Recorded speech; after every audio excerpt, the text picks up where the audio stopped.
Hey, welcome. So today we're going to deconstruct the argument from a young Earth creationist text. And look, the goal here isn't to debate for or against it, but to really understand the logical framework it's built on, to see it from the inside out. Let's dive in. Right off the bat, the source material we're looking at tries to completely reframe the whole debate. It's saying, hey, this isn't really about facts versus faith. It's this idea that both sides think they're playing the same game, but they're actually using totally different rulebooks. And this quote right here really gets to the heart of the whole thing. The author argues that all the friction, all the arguments, come from one core problem. The real issue is that neither side gets that the other person's conclusion is logical, but only if you're playing in their mental ballpark. Okay, so to really follow this line of thinking, we have to get our heads around the framework for knowledge that the source lays out. It basically asks a huge question. How can we really know anything about a past that nobody was around to see? So the text breaks it down into three ways of knowing. First, you've got reception. That's just the stuff you experience directly, with your own senses. Second is reports. This is all the secondhand info we get. Could be anything from ancient books like the Bible to the latest scientific paper. And third, you have reason. That's the logic you use to make sense of all that information. And here's the kicker. The author says our entire worldview is shaped by which one of these we trust the most, especially when we're talking about stuff no one has ever seen, like the origin of everything. And this all leads to a really crucial idea, something you've probably heard before. Garbage in, garbage out. The argument is pretty simple. Your logic, your reason, is only as good as the information you feed it. So if your starting info, your reports, is flawed from the get-go, it doesn't matter how smart you are. Your conclusions are going to be flawed too. Okay, so from there, the argument shifts gears and heads into history. It really challenges that classic story of science versus religion by claiming that, hey, modern science wasn't born in opposition to religion. It says it was actually founded by people who were themselves creationists. And to back this up, the source points to some pretty big names. You've got Francis Bacon, the guy who basically wrote the rulebook for the scientific method. Then there's John Ray, a huge figure in natural history, and, get this, even Isaac Newton. The point the text is making is that these guys weren't just vaguely religious. They were biblical literalists who, according to this source, believed in a young earth and a recent divine creation. So if science began with creationists, what changed? Well, according to the source, the big shift didn't happen because of some new fossil or discovery. It was all about a new philosophy taking hold: deism. That's the idea that, sure, God created the universe and all its laws, but then he just kind of stepped back and let it run on its own. No more interventions.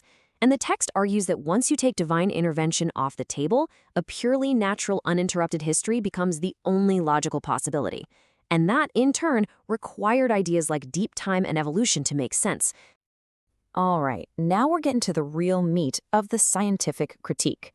Using that whole framework we just talked about, the source starts to poke holes in the evidence for an ancient Earth, but it does it by attacking the assumptions behind the scientific reports. To really drive this point home, the source uses a simple analogy. So, picture this. Imagine we have two identical candles. I take them into a room by myself for a while, and when you come back in, this is what you see. So which one burned longer? The shorter one, obviously, right? I mean, that's the only logical conclusion based on what you can see right now. But the source says, hold on a second. That conclusion is based on a huge, hidden assumption you're making about what happened in the past when you weren't looking. Because here's the twist. What if I lit the taller candle at both ends?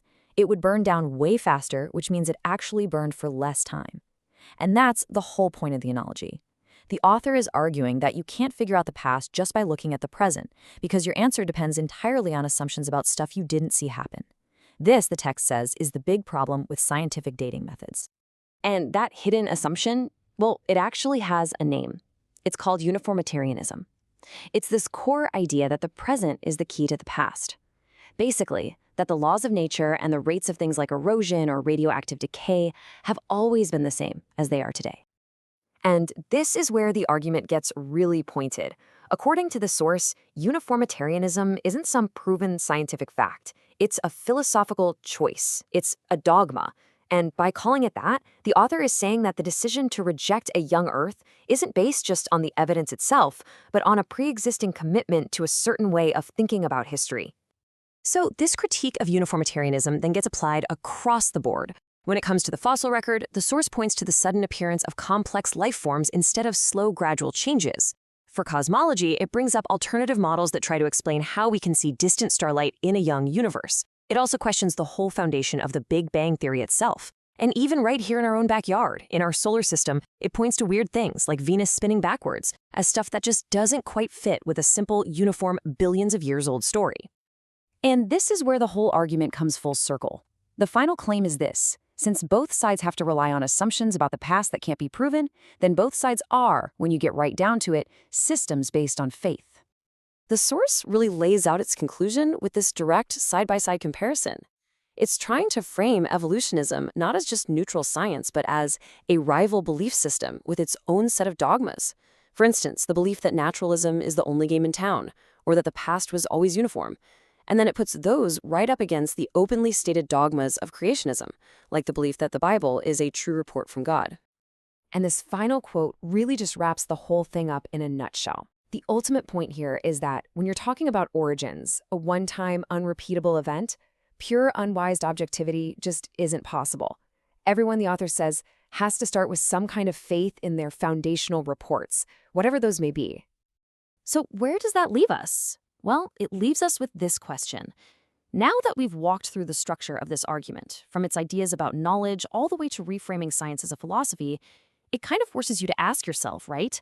How much of what any of us think we, quote, know about the distant past is really determined by the evidence versus the mental ballpark we decided to start in from the very beginning?